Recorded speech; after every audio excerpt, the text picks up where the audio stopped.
Mermaid Kisses and Starfish Wishes sentiment stamp and the Little Mermaid stamp from the Magical Mermaid stamp set by Stampin' Up. And I'm using the Stormy Sky Distress ink to stamp this onto pink cardstock. I had to do this several times, but I edited this out. I usually use a stamping platform so I get evenly stamped images. The first time I pressed it, I didn't have enough ink on the stamp.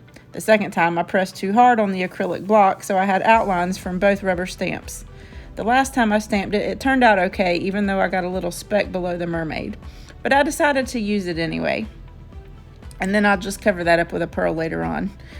I trimmed out the mermaid in sentiment to 1 3/4 inches by 2 3/4 inches, and then cut out a 2 by 3 frame out of the tan cardstock.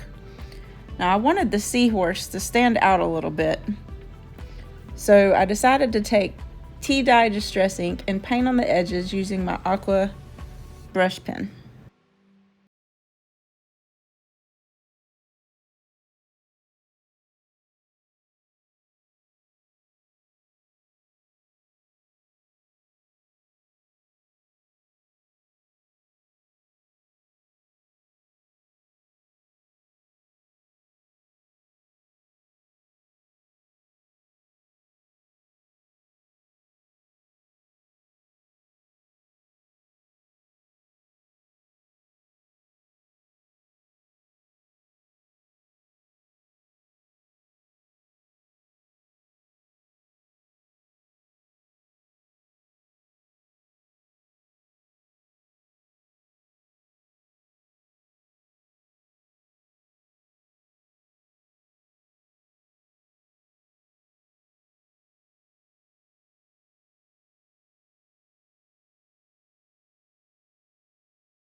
So I decided to use these foam squares to pop up the two seashells as well. The one on the far left I just decided to glue down straight because I'm going to end up putting some liquid pearls inside those holes that are shown in the background.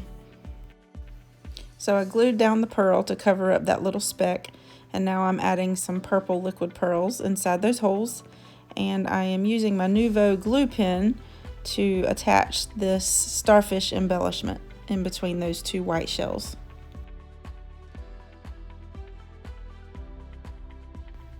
So I wanted my seahorse to stand out a little more, so I decided to take some Stickles glitter glue. I believe this is goldenrod, and I am just kind of brushing it on with the tip.